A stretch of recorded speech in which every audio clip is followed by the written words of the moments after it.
กินต่อท่านเขาเจ็บคอแผ่ไหนยาสูมินถ้าร้องรับติดงอดบันลังเวลาหอมบอกให้มาวัน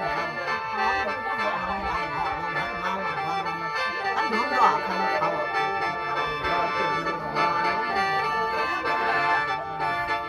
แพ้หลายไปแล้วให้คนดีมือนี้จังถือดีมือมันบ่แม่นยาสุตกดึงคำต่อยเป็นน้อยจะพูดได้เมียเอ้ยแม่อ้อยไปแล้วขันมะนาวบ่ยัง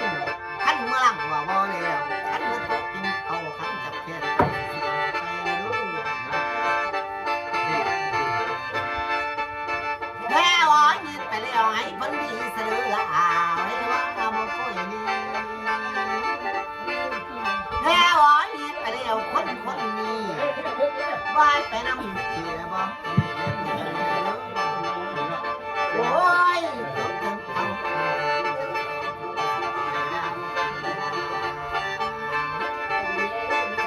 แม่อ้อยไปแล้วขั้นกินข้าวให้เพิ่นตกท้องนาเลยเด้อแม่อ้อยฉันกินปลาตกท้องน้อยที่ปันเตียแกงป่าตกต้นแกงป่าตก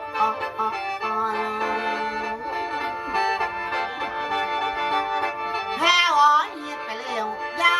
สุไปน้ำผีเจ้าจะมีน้ำพันได้เลย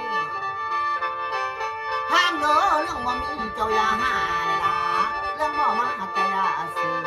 เรื่องบ่คืออย่าใส่เด้อเจ้าอย่าตัวเด้อตกกาเด้อนะ